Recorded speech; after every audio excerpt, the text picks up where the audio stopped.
Well, that was a pretty decent game, wasn't it? What the hell has just happened? I have to say, I'm a little bit hoarse, so forgive me for that. I'm a little bit emotional, again, forgive me for that, because we've just beaten Man United 4-3 at Stamford Bridge after basically being down and out, after basically losing the game 3-2. We have come back in the 96th minute with an equalising goal. And then another one after it, about 32 seconds after the goal had gone in. Man United were putting us under pressure. And we go and score another one. I can't quite believe this. There's so much that I want to talk to you guys about. I had to do a recording straight away. As soon as I got back in, I've been piss wet through, straight in to talk to you guys because I just absolutely love it. Thank you so much to every single one of you that has watched one of these videos so far. And thank you to all of you that have subscribed. This community is absolutely amazing. But can we just talk about the game for a second? I'll get into it. I tell you what, the reason why this feels like such an important result for Chelsea at the moment is we've been through a tough 18 months, right? And you know, we were 12th when this game kicked off. And I have to say the performances this season have been so abject and so poor that it's been very difficult to be positive. And there are so many people around us at the moment, right now, different sections of the fan base that are going, yes, you've got to believe in Pochettino, you've got to believe in the project. But there are also a lot of people saying that this positivity is toxic and that we don't deserve to be positive around our football club right now because of how bad it's been. And there's rightly been pressure on the manager. There's rightly been pressure on the board. There's rightly been pressure on the players. And so the reason why, you know, we're sat here watching this game today, so many of us sort of welling up as we're watching it. I've had so many messages from you guys and girls already throughout the game and after the game as well, saying that you felt exactly the same way as me in the stadium as well, was just because of how much it means, you know, to come back when basically the game was done for. I had my head in my hands. I'd said to my old man, like, do you think we should go? Like, I felt that strongly at 95 minutes that the game was done, that we weren't going to salvage anything from it. You know, you look at the second half table, you know, the table of the Premier League, basically just looking at the last 45 minutes, we're in 18th place. We're in the relegation zone for second half performances. So I've got absolutely no idea where this came from. But I have to say, it does feel slightly, and look, I'm just sort of, again, just being open and honest here, sort of telling you my thoughts as they come out at the moment. It feels like a bit of a turning point in a weird way. It feels like a bit of a moment that we can build on because of the sort of the general emotion around it. Let's talk about the game. It wasn't the best game for Chelsea, was it at all? And we go 2-0 up and we're in dreamland, right? We're absolutely cruising. Conor Gallagher gets his goal straight away. Then we win that brilliant penalty where Cucurella's brought down and Cole Palmer obviously slots it absolutely home. And we're in dreamland, as I say. Like the game is done pretty much. Like, we're 2-0 up, but it's Chelsea Football Club. The game is not ever done at that point. Then it goes to 2-2 before half time. And again, you sat there at half time. you just think it's done. You know what's coming. That third goal for United felt inevitable. And it just felt like another one of those games that was just going to sort of pass us by. And I have to say, there were moments in that second half, and I'm sure you all feel like this as well. There were moments in that second half where we were done. Where basically we were writing, and I was sort of thinking about it in my own head about what I come on and say to you guys after this game. I was thinking Pochettino probably will go after this result. It was so abject and the defence was so poor that you have to just say there's no coming back from that. And it was so funny, wasn't it?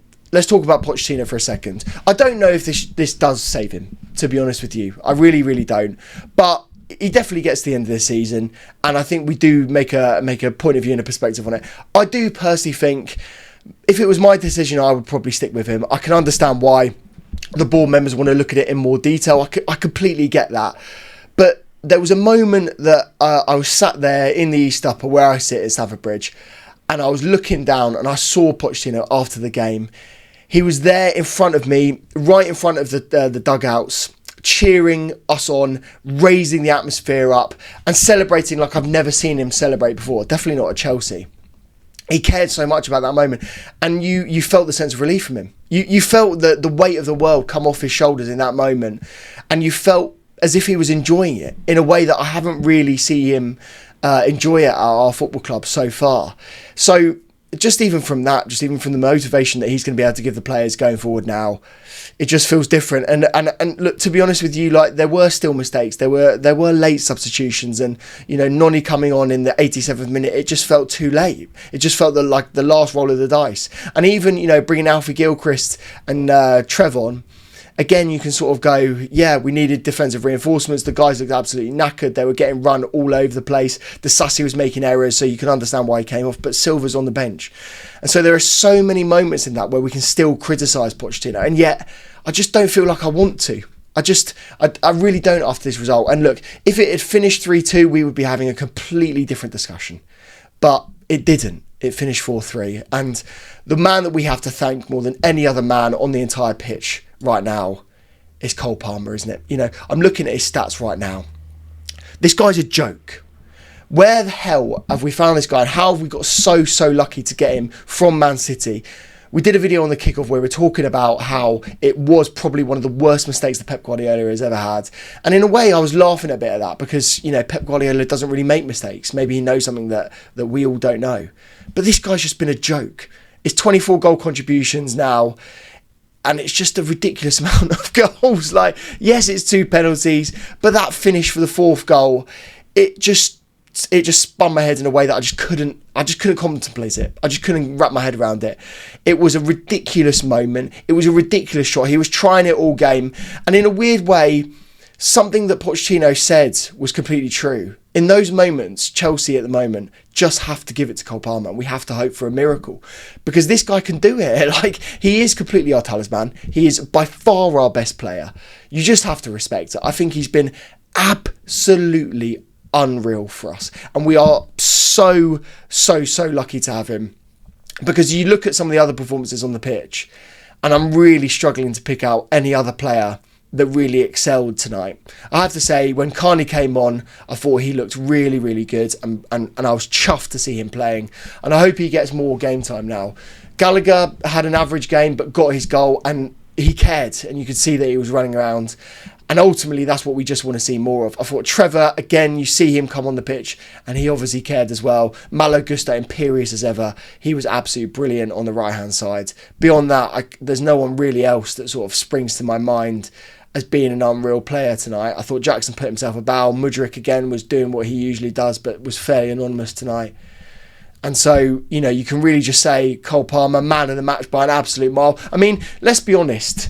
If you're thinking about man of match performances, this was probably one of the easiest ones of the whole season for Chelsea Football Club. So give him a round of applause for me. What an unbelievable player and what an unbelievable performance for us tonight. I'll tell you what will be fun. Why don't you leave me a little note in the comments and let me know how you felt when that Cole Palmer winner went in. I have to say, in the ground, it went absolutely insane in that moment. I haven't seen Chelsea like that in a very long time. I was speaking to my old man about it. He said that it's the best moment for Chelsea since the Champions League win. And that tells you everything you need to know. In fact, let's be honest, if you're racking your brains, there aren't really very many moments like that for us. And so the question now is, where does this leave us, and where does this leave us for our season? Let's be honest. We said it in the video with Joey and myself. We said if we'd lost this game, it was curtains for Pochettino. And we've discussed that at length. Hopefully now this puts it slightly to bed, that you can have the rest of the season and just enjoy it. What does it mean for Chelsea, though?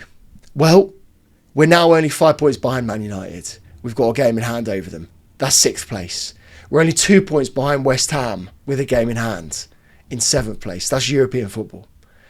We are going to be able to rise up the table if we just get a consistent run of results. Now, the consistency is impossible to create at Chelsea, but who cares? There's going to be a moment now, and you saw it actually with the players after the game, just like Mauricio Pochettino, they're going to be up for it now. They have to be up for it. There is a glimmer of hope, and we are going to absolutely run towards that glimmer of hope better than we ever can. I'm sick and tired of the negativity. I feel like it's really just got like a weight on us. For the whole season, it's just felt we're not good enough, and we know we're not good enough. I've tried to be as positive as I can be. I've tried to be having banter with Joey and everyone, because you've got to make a light of a really bad situation, otherwise you're just going to be depressed the whole time. I have to say, there are moments like tonight that make you remember why you love Chelsea so much. And you've just got to enjoy it. And I really did enjoy it. And I have to say, there is hope now for the rest of the season. It felt in moments against Burnley and even in moments in this game, majority actually of the second half, if you think about it, it felt like we were done. But we're not done. We've got plenty of football left in the season. We still have that FA Cup semi-final. We still have the games in the league to get European football. And we can do it. We can do it. So I'm really interested to see what you guys think. Can we get that 7th, 6th place? Is that too optimistic? Again, am I being too positive? Just let me know. I have to say, my head's absolutely in a spin. Like, I really wanted to get this video out for you guys. I wanted to drop it as soon as I possibly could because that was probably the result of the season so far. And I just wanted to talk to you about it. So thanks so much for watching. If you do want to support the channel, check out Aveste, the home of independent streetwear. You get beautiful tops like this wonderful Chelsea blue one that I wore to the bridge tonight. I really appreciate it. Thank you so much for watching. If you love this one, give me a subscription. And I'll see you in the next one. Come on, Chelsea.